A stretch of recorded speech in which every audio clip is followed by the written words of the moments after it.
All right, welcome back to reality. Whoop, whoop. We are here. Say hi, G. Hi, G. Do that shit every time. We are back for Women's History Month, and this week we are talking to the one and only Stephanie Hill about making some boss moves. Hello. Yes, indeed. And so I'm gonna let Stephanie introduce herself, but Stephanie is a realtor for DMV, United States of America, all the 50 states. Wait, what? She'll be there in another couple months. She'll have a real estate license in all 50 states. No one's Stephanie. Yeah, I'll just go ahead and do all of that. We'll claim that. We're gonna claim that. Exactly. That's All fine. 50 states. So introduce yourself, Steph. Hi, I'm Stephanie Hill. You may know me from Instagram as Hill Sells DMV. I'm licensed in DC, Maryland, and Virginia, and I'm here to help my move-up clients build generational wealth for their legacies.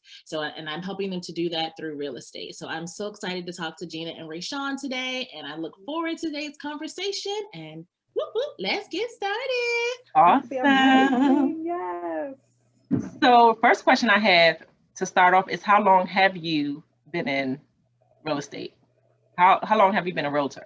Yeah, so I've been licensed for about 4 years now, but before that, as you know, Rayshawn, and I'm not sure, Gina, if you know, but my dad is an agent and he's been an agent for like 15, 20 years. So even before I was licensed, I used to always like look over his shoulder and kind of go with him when he was either meeting with clients or going on showing appointments. So real estate has always been sort of ingrained in our family lifestyle already, but then I became licensed about 4 years ago. Awesome. So aside from growing up and your dad being a realtor, what was your inspiration to say, okay, this is what I wanted to do. This is what I want to do, because you went to the Bowie State University Yeah, sure. and you did not, I mean, when you go to, I guess you don't go to real estate class. I don't know. How does that work? Like, do you get a business? You Yeah, don't have to have a business degree. You just pick up the card and go. I don't think right. so. Check here, Right. pass go, and then let's move. It's interesting because I, like many people, I believe in multiple streams of income. And so Bowie State, I feel like, prepared me for, my degree is in communications. And then my master's from Trinity is also in communications. So Hey, Trinity. Hey, whoop, whoop. So I'm able to use both of those things for marketing and PR and leverage them for real estate. So I feel like it definitely does still apply.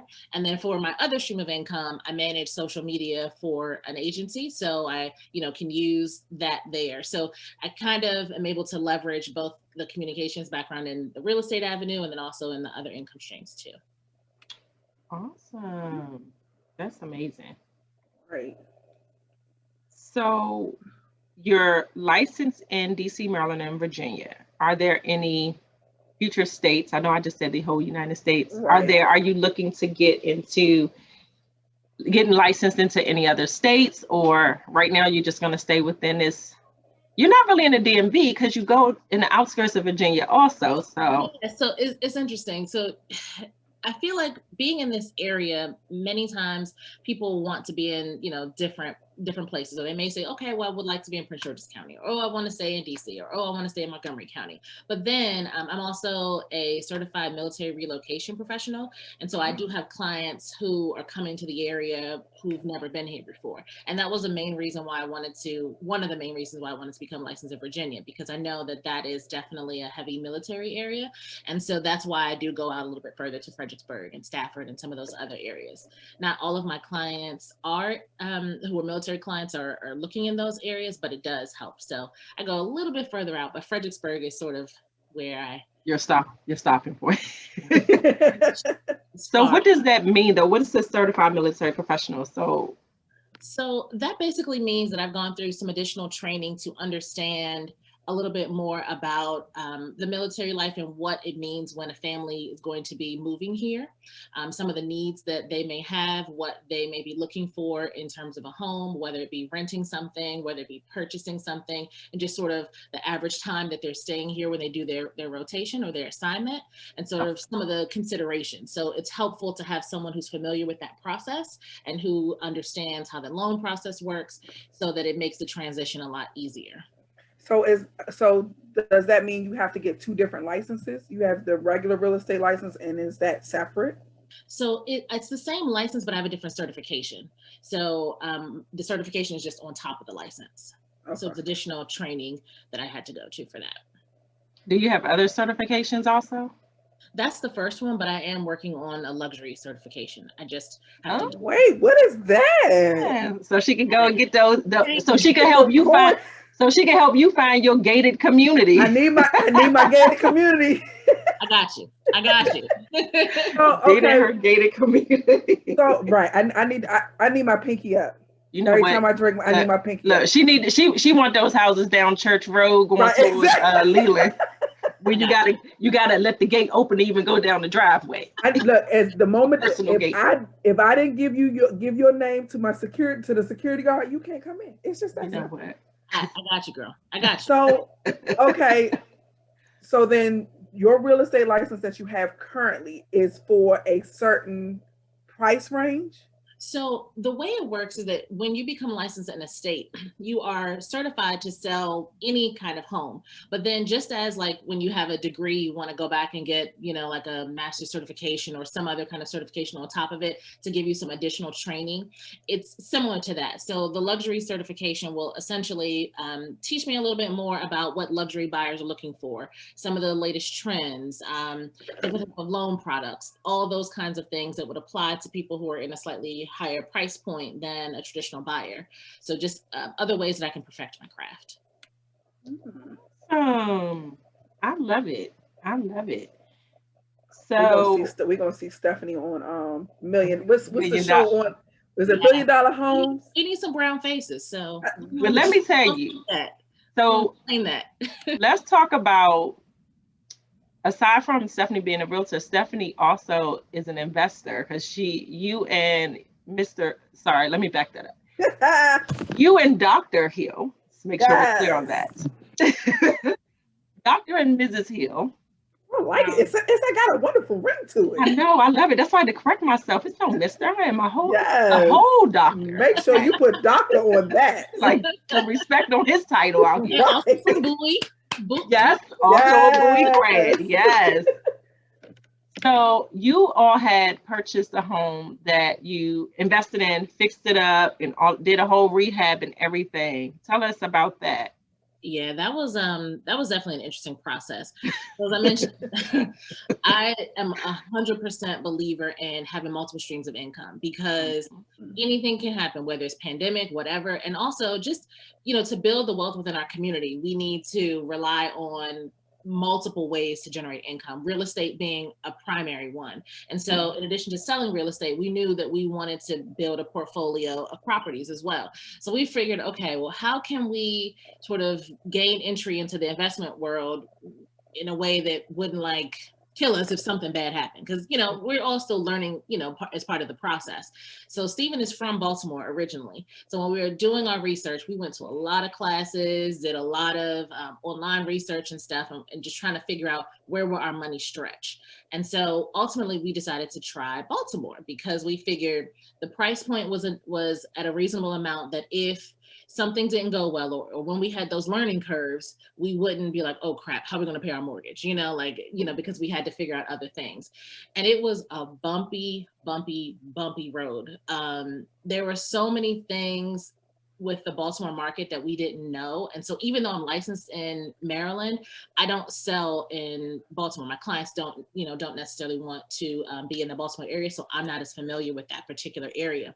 So even though we were going there every weekend, trying to familiarize ourselves with the neighborhoods, we were not familiar with the process of actually going to Section 8 and finding contractors and, finding people who weren't trying to rip you off and, the distance between here and there was more significant than we thought. And we were always having to go in and like check up on people, and a renovation that we thought was going to take 3 months, I think took 9 months. Really, not because it needed that much work, but because we ended up using contractors who were from down here because we felt like we could trust them and we knew that they wouldn't be ripping us off. But in hindsight, because they were coming from down here, they kind of had to fit our job in, when they could. And that extra time is money when you're an investor. And we kind of had to learn that the hard way. We were fortunate though. A guy who we met when we were up there, he always was giving us access to his contractors, but me being skeptical, I was just like, oh, I don't know. A, is it too good to be true? And B, I just didn't want to depend on him so much because I felt bad about doing so. But in hindsight, every single person who he gave us was on it. And now we use his contractors, for everything. So, but it was a bumpy road, but now we finally do have a tenant in place and things are, moving smoothly. That check is in our account before the first of the month. Praise God. So, it's definitely was a learning experience that we hope to replicate in our area in the future, and then, move on to bigger properties too. That is cool. That's cool. And that is definitely another stream of income that people should look into. So are you guys looking to purchase any more properties? Have you purchased any other properties thus far, or you just? Yeah, so our goal is 2021, we won't be looking to purchase anything else, but 2022, definitely we want to pull our resources together and come back to this area, partly because we have another business that we're getting ready to launch in a couple of weeks. So we have to, conserve and reallocate priorities and such. But next year, we definitely want to invest in some additional real estate, and we'll also have more capital to do so. Awesome. For the next business. We don't want, I'm about to say, if you can't tell us about it yet, don't spoil things. Right. I was going to ask, but I was like, maybe not if she didn't go too far into it. I can tell you what it is, but I can't tell you the name just yet. But okay. But I can tell you what it is. So my husband is actually, he and his good friend are opening up another chiropractic office. So they're gonna have a new office very, very soon in the next 3 weeks. So I'll definitely tell you all about that. And yeah, you can come drop one by for the grand opening. Awesome. And this is gonna be the second one, right? Yeah. Because they have one already. They do.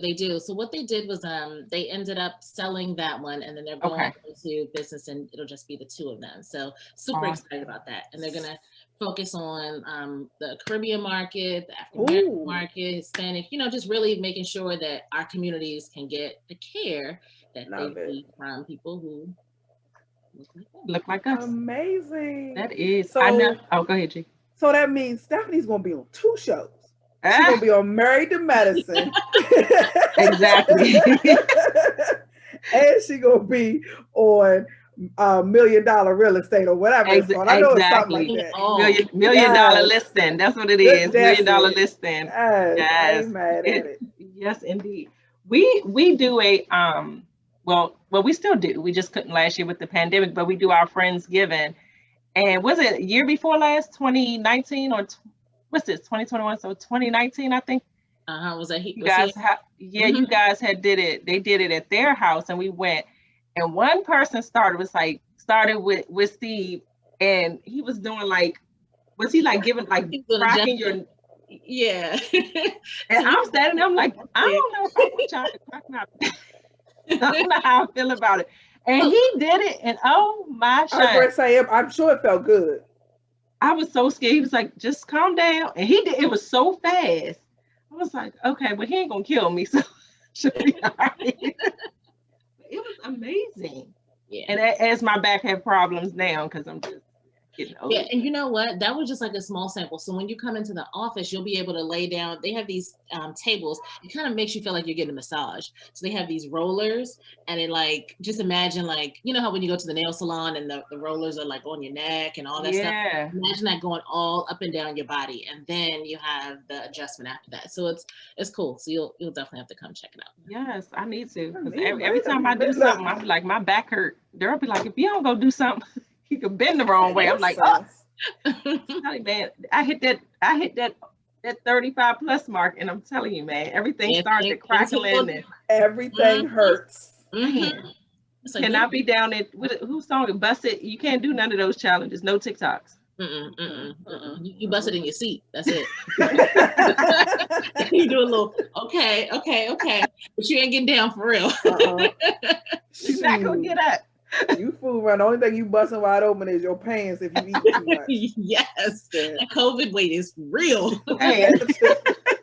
Whoo, boy. So okay. Sorry.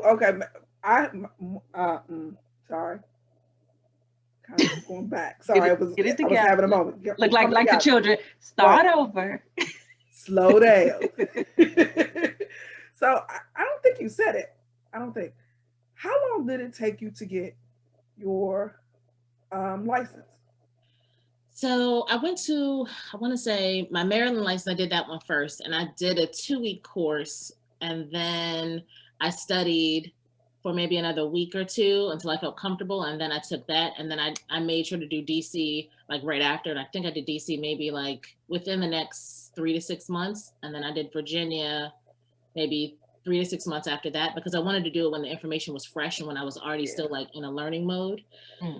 But it took a little time to make sure I knew all the information, but like I wanted to like really, really, really study. And the thing is, when you take the test, because I know a lot of people say, oh, I'll just be a real estate agent, or I'll just get my license. It's not as easy as some people think. Like, you really, really have to like buckle down and study, just like you're studying for exams back in school, because the terms that are used are not necessarily terms that you say on a regular basis. And so, and also like the math, like real talk, like I had to stay after for, because math was never something that was like my strong suit. And so I made sure to like come to class, and then afterwards I'd be like, hey, teacher, blah, blah, blah. Can you, explain this problem to me? Like, I want to make sure I'm understanding, because when you're there at that test, you don't want to have to take it multiple times. So you just really, really have to like hone in and study like you're really studying for like a legit exam. Right. Well, I guess I'm gonna scratch that off my list. You know what? You can do it. You can do it. Yeah. You can do it. I was good when you was like a couple of weeks, and then when you said math and like a legit test, I was legit out. Oh my gosh. But you want to be able to talk to your clients and know what you're talking about. Right. So right. Exactly. Be able to, so that's good. I'll leave that up to you. I'll let you do the amazing job that you do. Thank you. So for those that are listening or will listen when we drop the podcast this evening, because it's going to drop very soon tonight, what are the basics? So if somebody's interested in becoming a real estate agent, a realtor, I assume that that's the same thing. What are the basic steps? They don't need to get into the nitty gritty. They can figure that part out. The biggest thing, honestly, is just figuring out where you want to take it. I am an advocate for taking the classes in person. And now that things are opening up with COVID and some of the restrictions are being lifted, that is an option. But personally, I feel like taking it in person will allow you to have a better connection with your teacher, because a lot of times when you take it online, you can't ask all those questions. So you may think there's something that's easy and like, oh yeah, I'll just learn that later on, or oh, I'll make a flashcard, or oh, whatever. But go in person wherever you can. I took it long in Foster, but I know that there's a place in Clinton, and she's a really good teacher too. It's the DS Real Estate Academy. She's super, super great, and she will, just walk you through things. But whatever you do, just make sure to take the classes in person, and don't try to rush through them. So they offer them in like 1 week, 2 week, and then like longer stretches too. Take however much time you need to actually absorb the information versus just trying to like speed through it, because that may be difficult to figure out how you're going to pass the test, if you just really crammed the information. And you probably, for you had some prior knowledge because you shadowed your dad a lot, so it was easier for you. We probably needed like a whole year, like a whole semester of school. One thing to know, the test is only like one part, and I think people often think that, okay, I just got to pass the test and that's it. But really, like once you pass the test, that's when all the real stuff kicks in, because there are a lot of fees that are associated with becoming an agent. There's fees that, you know, everybody got their money out. So you have fees to the main National Association of Realtors, then the state level Association of Realtors, the county level Association of Realtors, fees to get your like access card set up, and you know, all these other things. So you can expect to spend a couple $1,000s after you take your test, Right. just to get started. You have to invest in your investment. You're an investment. You used a lot of fingers there. Yeah. and in a couple thousand? Yeah, a couple thousand. And then many of those fees are annual fees. So that's why sometimes I've heard of people who say, oh, I want to get a license, not necessarily to practice, but because I want to be more informed about what's going on, or, oh, I want to, you know, understand more about real estate. Getting a license is not the way that you want to go to do that, because it costs too much to get a form of education. So just what I would say is, A, take the classes in person, and B, make sure that you have your money saved up so that after you pass the test, you'll be able to kind of go right into all the other expenses that will be incurred. So is this your full-time job, or is this your quote unquote side hustle? So I am dual career. Because I 100% am like real estate, and I'm also 100% social media manager. So I've set up my life in a way that I can do both, because I have systems in place. I have like toolkits, I've got checklists, I've got, you know, transaction coordinator when I need one. But I feel like once you determine, you can start out as a side hustle for sure, and then you can be dual career like I am. But then once you want to start to elevate your brand a little bit more, then you have to have that back system in place so that you can continue to elevate. So I think in the onset, you have to determine what you want to get out of it. So, hey, I just want to sell a couple houses to my friends every year.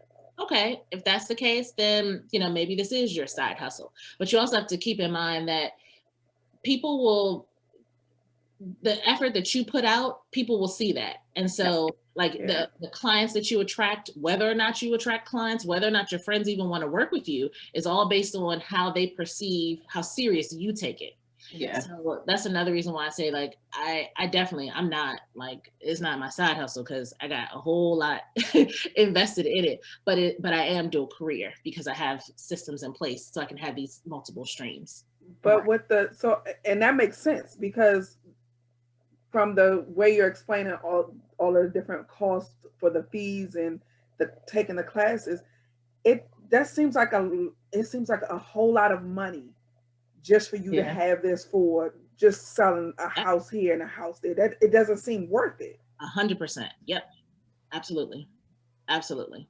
And then, I mean, that's even before, Gina, before you get to marketing expenses.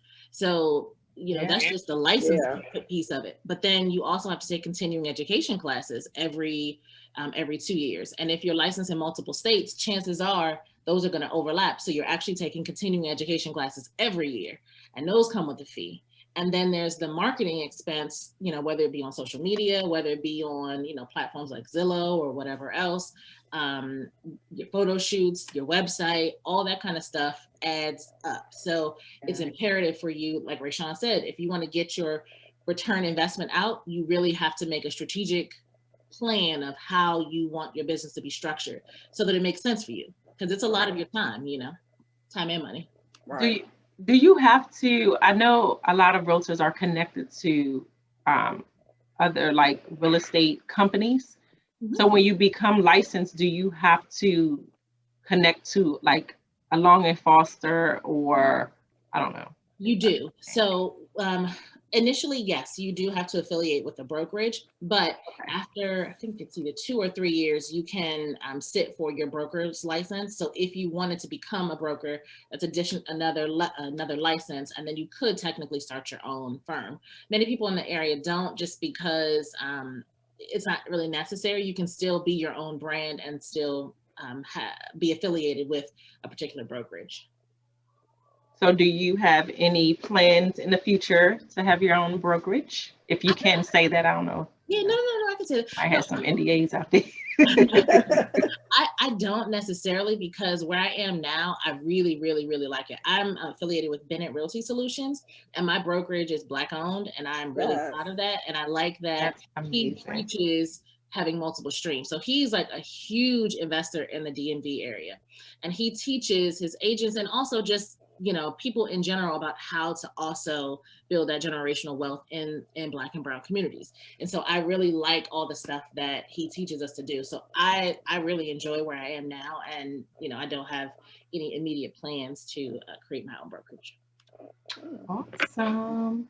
I just want to say really quickly, I have seen a lot of the pictures because when I get on Instagram, I usually just scroll, and the pictures of the houses that you post are amazing. Oh, thanks. I don't know how you know with um like how you take the pictures if you're the one who's doing it, but you make the houses, and I'm sure they look just as amazing in person, but like you make the houses look like, oh, I want to, because I think I even said it to you one time. I was like, where's this? Good Lord. Thank you. And that's what I'm talking about, like the marketing, you know, all that kind of stuff takes some money. So you just have to, like you said, Rashawn, invest in yourself and invest in your brand. And Yeah. And I think that's I love important. it. That's important with, you know, just wanting to start a business or having a business or whatever it is that, you know, people are out there doing for multiple streams of income. You have to invest in yourself. If you're not investing anything into your brand, which is you, then no one else is going to invest in it. So Right. you got to put something in it. Yep. So within your journey through real estate, what has been some of the experiences that you've encountered? Like, and I know that Stephanie has been our realtor for quite some time. So I know for us, like going into to a home and the person is there and it's like, That makes you throws you uncomfortable. kind of off, or Yeah. the house is real messy and you're like, eh, okay.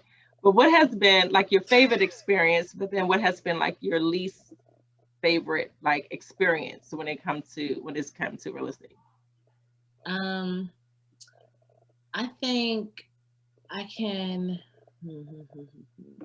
One thing that's, I guess, in the least favorite category, I think sometimes clients don't always necessarily like respect your time. Mhm. And therefore, like, because they're excited, which, you know, everybody's excited, but because they're excited, they feel like you should exclusively like only take them to see 100 houses. They have no clear goals of what they want to do. They have no, you know, their money is a little funny. Like, you know, Yeah. everything is just a little. They want to see all of Yeah. Prince George's County, and after they see that, now I want to see Virginia. But you really wanted to live in Southeast. So. Exactly. So I think that's challenging sometimes, and also kind of getting people to come to the realization of like, hey, I understand that you love what you saw on HGTV. However, in this area, that costs this. And so sometimes, you know, having that conversation, I feel like it's hard because I feel like I never want to burst people's bubbles, and that, I feel like it's hard sometimes. I'm like, oh, I don't want to be the person who has to tell them like, this is not work. They should know when they check their account. That's right. But it makes you feel bad sometimes. I'm like, oh God, like, you know, I don't want to be the one who makes their dream of a particular style of home ownership feel like it's unattainable at this particular moment. So I just take it personally.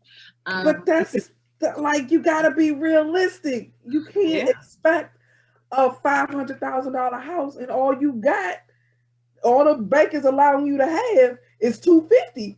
I need you to work with that. This is what you're going. But that's what I think that's what a lot of people, their mindset is. Well, the realtor should just make it happen. It's like, no, your finances should just make it happen. that part.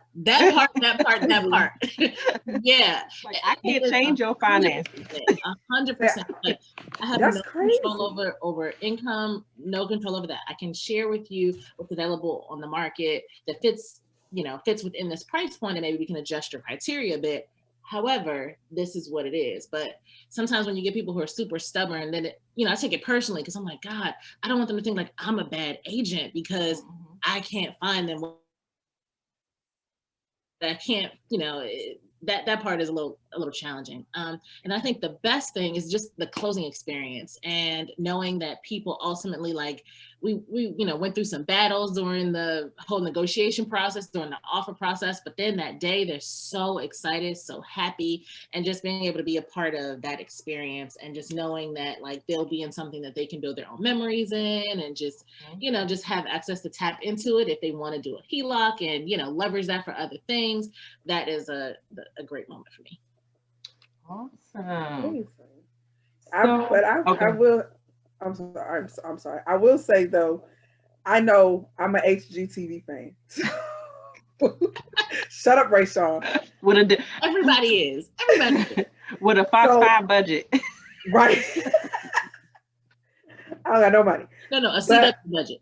Right. Hey, can I? Not you, Gina. Not you. Oh, okay, my bad. Okay, my apologies. I was getting ready. You side-eyed me right now. Not you.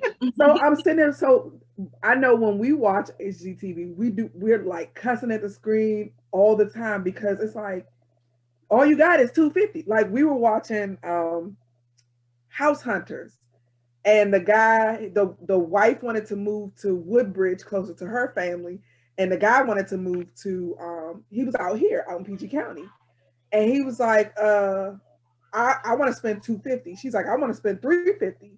And I'm like, well, if you spend $350, you can't move to either place because Woodbridge ain't cheap. At this point in time, neither is PG County, especially because they were over here in the Brandywine area. You ain't getting nothing for $350 in Brandywine. They could go a little further up to Waldorf, and they might get a whole 5 acres and a mule if they go that far. And that's when those conversations get real tricky. And that's what the realtor was doing. Because at this point in time, we're sitting in front of the screen like, I need you to be realistic about what your money is, what your budget is. The realtor is saying, I'm about to give these people a whole rude awakening. I was like, see, that's right there. That's the PG County part of the realtor right there. Because everybody else is like, well, I don't think you have enough. She's like, look, I'm about to give you a rude awakening. And we were just cracking up the whole time. But I was like, this is crazy how people think that these realtors are supposed to create miracles. If all you got is $450, then that's all you have. But it's also, I would add, and just from the experience, the realtor isn't your financial person. That's not the person that's telling you that this is what you can afford. The realtor gets the number after the fact. So your realtor doesn't necessarily know, oh, I make this amount of money. And this is where they don't know where your money is coming from. They just know at the end of the day that the financial company that we're working with said that you can only afford this. This is what I can't, which you're going to go out here and dance on the pole, because then you got to prove where you got that money from. Right. I'll tell you that much. I've never danced on the pole, but I'm telling you, you cannot. But I thought about it. People saying, we got some little friends, family members. I'll leave it as that. I know some folks that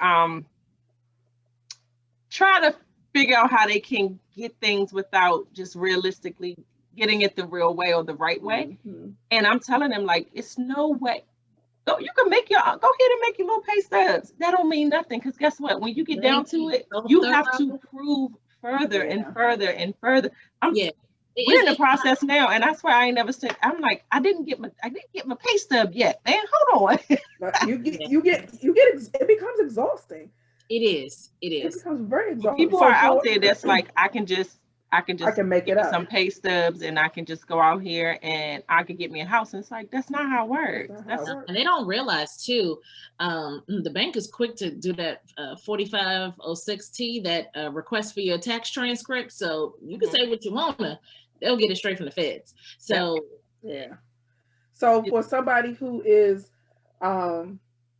somebody who might be thinking about purchasing a home in the near future, would you suggest they seek you first, or to seek the bank to see how much they have first? What I say is, in this area, you need between 7 and 10% of the purchase price in order to buy a home. That's how much it's going to cost, right? And if if you're a first-time home buyer, you may be able to get some grant money. So at the minimum, I'd say you still need about 5% of your purchase price. So whenever you feel like you've saved up 5% of whatever the range of homes you're looking at on Redfin, then that's when you reach out to me, and then I can connect you with a lender who can actually walk you through what the process is and go deeper into your finances. Because even if you have, say, the cash available, there may be a few things with your credit score or with your payment history that you need to bring up to speed. So for example, you could have a pretty decent credit score, but maybe you've missed a couple payments on something. The bank wants to see that you have a good payment history, and that's they not playing out here. Yeah. Okay, they want to know all of that. You can pay those Credit Karma score, none of that kind of stuff. So, Nope. you know, what I tell people is once they've kind of saved up a little bit of money, then let's have a conversation, and then I can kind of assess where they are in their journey and then point them to a good resource. So whether it be the lender to go ahead and dig deeper into the finances, like Rachel mentioned, I don't go into your finances. And then, you know, or if it's, you know, letting you know that, okay, continue to save, and then let's reevaluate in 3 to 6 months, then we can do that. So for those people who are not very good at math, like me, she said like 5%. So if you are looking for something that's 250,000 people, not $250, take 2 zeros off of the end and you got your answer, right? Wait, did I do that right? I was like, no. Yeah, no, I didn't do it right. Oh, shoot. You way off. I did 10. Oh, I was like, what? So she showed it. It was 12, you need 12,500. Yes. And so you need to be able to prove that you have that. People are surprised by that too, because I think the expectation is like, oh, okay, well, I'm paying X amount in rent, so therefore I can afford to pay X amount in your mortgage. And that's one step of it. That means, yes, you can afford that payment. However, there's the cost of entry, and the cost of entry is that everybody wants some money. So the state, the county, the feds, everybody, you know, wants a piece of it. And that's what goes into those costs. Mm-hmm. So what are your goals in regards to real estate? What are your next goals? What are you hoping to accomplish in the near future in regards to real estate? I know you said, you know, you're going to be on $1 Million Listing, and yeah, I think I'm gonna have to write the Bravo still again for the Housewives of PG County, because they didn't answer me the first time. I'm with it. Me and Andy gonna be best friends, and I will continue to fight him and hit him up on Instagram. But he needs because the Real Housewives of Potomac, you're not really a housewife. You're gonna get some real housewives. None of them are. No, none of them they not, but they'll get some real housewives, and they're gonna see the housewives. They're gonna see the real deal. We not housewives, we got jobs. Yeah. So we just gonna take the house off. We just gotta craft it. We just gotta create it. And you know me and Daryl crazy, so they'll love it. Yeah, we gotta do that. You know, we all the way. I think my immediate goal, as I mentioned, I definitely want to transition to be a luxury agent, a luxury specialist. And then moving forward for our investment goals, I want to build a portfolio that allows me to have influence in our area, where I can like create scholarships, create endowments for a buoy, like raise the profile of our HBCU, other things like that. And I feel like in order for me to do that, I need to have some additional wealth and power and influence to do that. So I'm going to use my real estate streams to hopefully get me there. To get me there. Awesome. So, go ahead, G. You always do that. Stop it. So, okay. What is the longest out of the 4 years that you've been really into the real estate? What is the longest I guess process? So if you have somebody who's ready to house hunt, what is the longest process you've had? I can tell you the longest person. But no. Actually, you don't have somebody longer than that. Yeah, 2 years. 2 years. 2 years. 2 years. Actually, no, let me go back. You ain't give them their pink slip. 3 years. 3 years. So we'll say 2.5 to 3 years, just because. But they're under contract now. So sometimes. Wait, you still working? Yes, but it wasn't like constantly doing things the entire time, but it was, starting the conversation. Let's, move forward. Then, perhaps let's put things on pause for a minute. Okay, I think I might be ready. Okay, I may be a little nervous now. So it took some education, but they are under contract and they are excited and will be closing sometime this spring/summer. So, that's good. I think all situations are unique, but in most cases, most clients are maybe 2 months, within the time frame. If it's anything longer than that, then that's when we're like building a plan to figure out how to get you prepared for either home ownership or how to get you prepared to list your home. Wow, 2.5 years. That's It nice. took us almost, I think when we purchased our home, it took us almost 9 months, but I also had to take a break because I had the baby. So, what a first baby. But Yeah. And I thought that was a long time. I don't even think we took that long. We was ready. Well, I guess because we already knew, because I had started, I guess it's the same kind of process with us, because I had started out with Mr. Gant before we got married. And Mr. Gant was like amazing, because he was like, I'm not putting you nowhere that I wouldn't put my own child. And I was just like, you can put me over there by my mom. He's like, no, I'm not. Do you really want to live by your mama? No. And then kind of put a pause on it, because then me and Daryl, and then what we did, we allowed Daryl to. My dad said, demand. Right, you gonna marry her? Like, what's up? Yep. Let him be the man and lead the way with the first house. And then I was like, all right, now we're going back to the Gants, because that's where I want to handle my stuff. And now he just let me be in charge. I just tell him what to do. So. And we appreciate you. Indeed. They sold us this wonderful abode that we live in now. In and their sold mansion. Our previous, it is so not. And sold our previous home. Floors. Yeah. They have a mansion. I mean, it's like love. They got like 5 bedrooms. Okay. So you're gonna have to wait until you see when Dr. Hill has to get on the damn ladder to put up the damn Christmas tree. Okay. Then you tell me whose house. Okay. The damn Christmas tree is the size of the damn Christmas tree at Rockefeller Center. Okay. What? So let me explain. Amazing. You cannot explain that, Stephanie. I'm sorry. You're Stephanie. Amazing. I'm going with Stephanie Goals. I'm no longer keeping up with the Joneses. Keeping up with the Stephanie Goals. Keeping up with the Hills. The Hill Goals. Dang, Stephanie.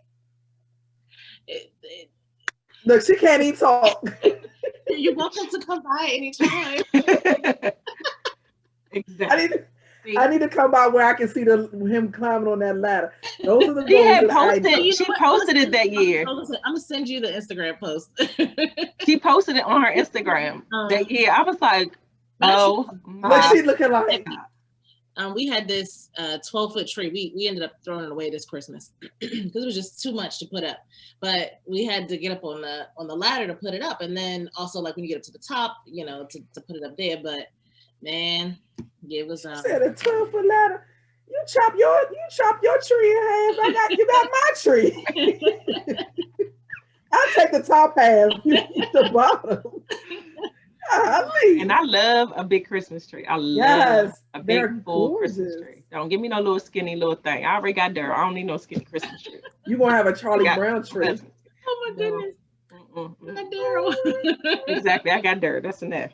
So how do you balance both? And I know you said you answered this earlier, but how do you balance your career, your social, being a social media manager, real estate, being a wife, and what comes with being a wife is all of the project management for his businesses too, because that part exactly. Mm-hmm. They don't say it, but that's what we are, but all of those other hats that you also have to wear, being a daughter and a sister and an auntie and et cetera, because women, we are amazing, as we said in our last episode, and we do everything. No shade to guys. When Father's Day comes, we'll give you your props. However, it's no International Men's Month. So how else? March and every other Right. month. Really. That's it. They could create another month that doesn't really exist if they want one. So. But yeah, so how do you balance all of that? Honestly, it is hard. I'm not even gonna lie. Like, it's hard because you always feel like you're not giving your attention to something. Either you're not, giving enough to this lane, or like, oh man, so being completely transparent, I don't cook. Okay. So my grandfather's always on me. He's like, we don't either. Gina don't really cook. She order all her shit. yeah, Girl does all the cooking in my house. Hey, yeah. it is what it is. We the ones running everything. You have to make adjustments. And that's how I'm like, okay, I know realistically, like, cooking isn't my thing, but to your point, I can order up some stuff, man. I can order some food like a pro.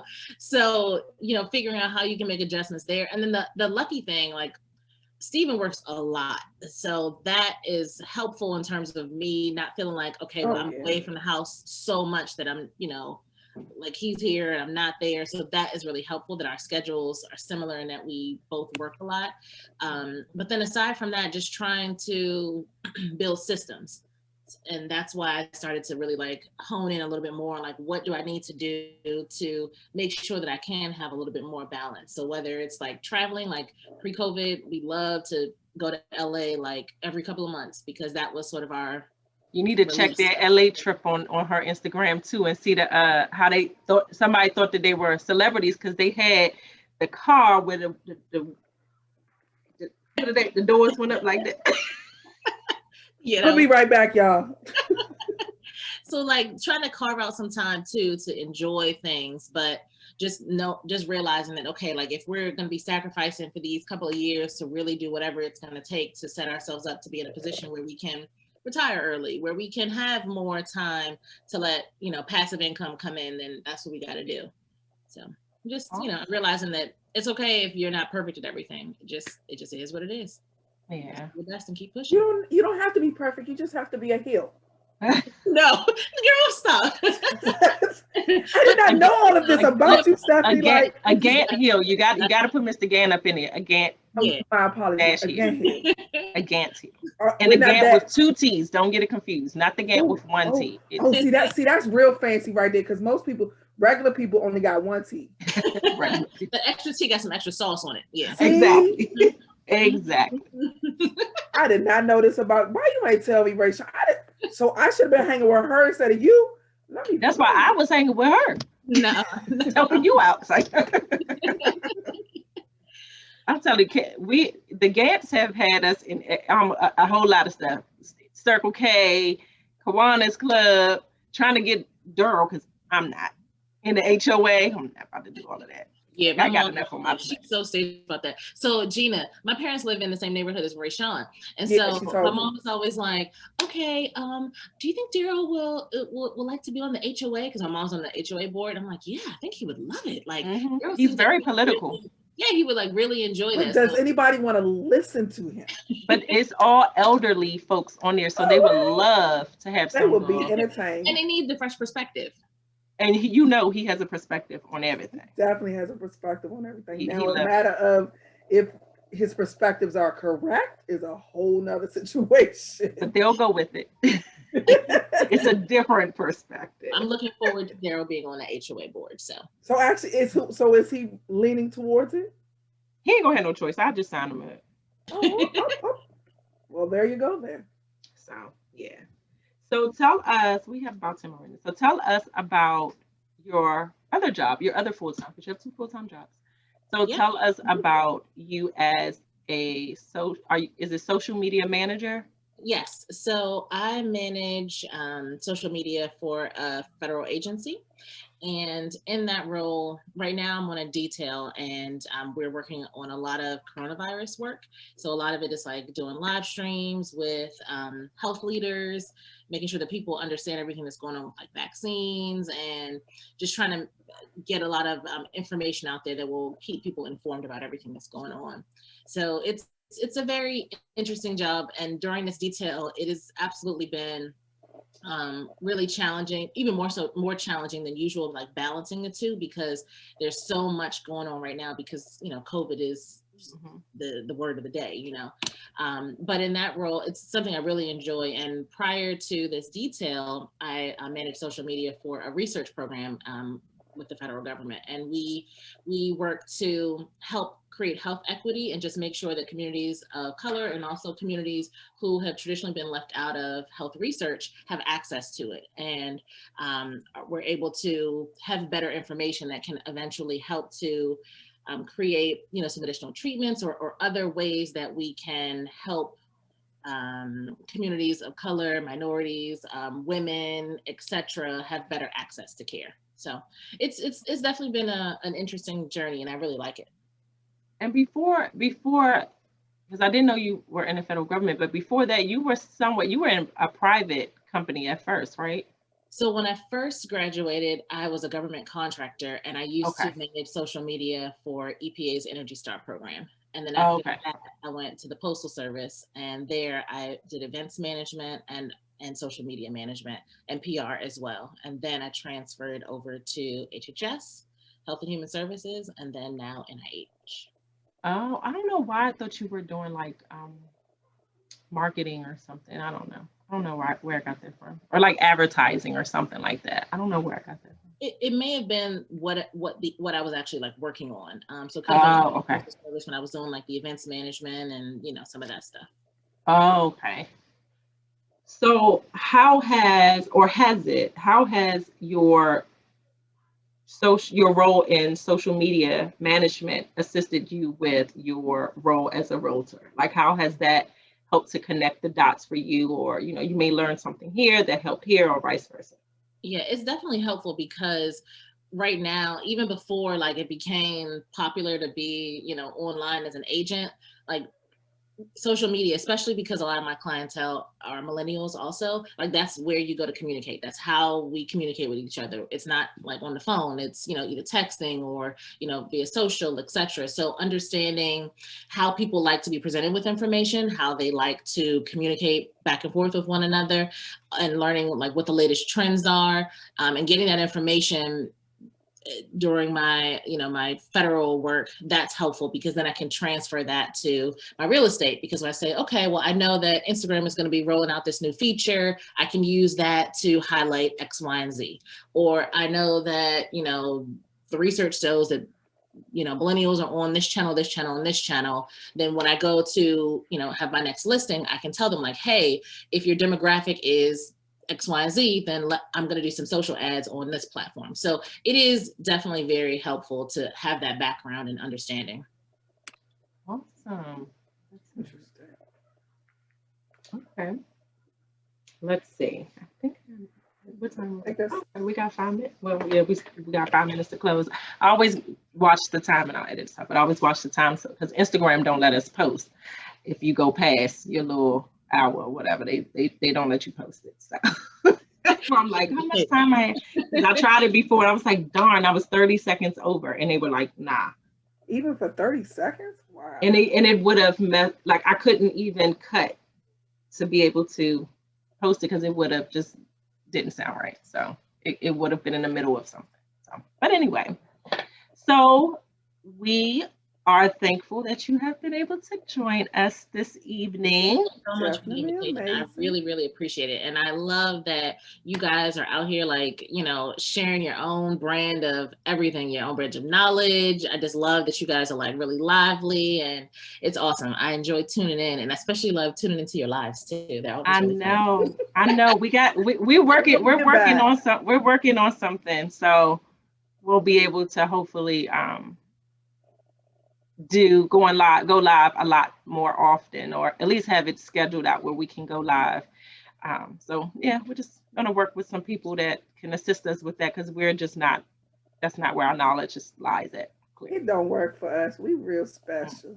Well, yeah, we got like 20,000 things plugged up, and still don't look right. Still can't hear us. IG Live now has like the groups, so you can go live remotely in your group too. So that will be helpful. So if you, I need to talk to you about that. Really? Yeah, it's a new feature. I guess you got to see if it's on your account, but I'll send you some information. Okay, awesome. Yeah, because we got to What figure that happens out. when you deal with When you somebody again who does heal. social stuff? So happens, Everybody hold your that's what pinky up happens when right you now. again heal. And that she's an AKA, so that's Right. she's an AKA. So there you go. But then there you go. See, she already knew what she was getting into.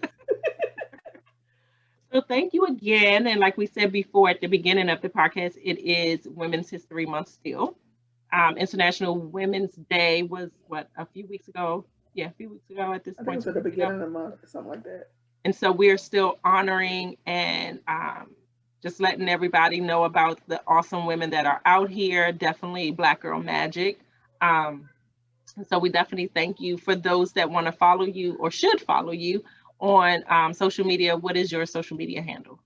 Hill, Hill, Sells, SELLS, DMV. Awesome. You see how she did a little shimmy on her shoulder? That's fancy. That's rich people right there. Right. So if you want to see some marvelous HGTV type of homes, $1 million listing type of homes, definitely follow Stephanie's Instagram. If you just feel like you can afford it, just follow until you for sure that you can afford it. And for all of our rich friends, be on the lookout. When she gets her luxury certification, she can assist you with those $1 million homes wherever they are in PG County. I just want to be on the ride along to just see the house because I can't afford it. No. Maybe I'll let you in the No. You're going to speak it into existence. So yes, you will be able to afford what you want to afford. So yes, you are building your portfolio now to prepare yourself for the $1 million home that you are going to have. That is true. Although Mr. Walter doesn't want us to move no time soon. Maybe I'll just get a boat or something. I don't know. Buy a beach house. Get a beach house. Yep, you get a vacation rental. Yeah, there you go. We need a vacation house. We need somewhere to go. Definitely need that. So for all of our listeners, thank you guys for tuning in. Make sure that you share the podcast with your friends, and your friends' friends. Follow us at Realities, and that's RAIALITIES. The podcast will be posted now. It's Friday. And just make sure that you tune in with us next week as we celebrate more women, or a woman rather. And just, let us know if you want to join us one week as well. We would love to have you guys. So thank you again, Steph. We truly appreciate it. Thanks, Thank you so much. I appreciate it. Can't wait to share.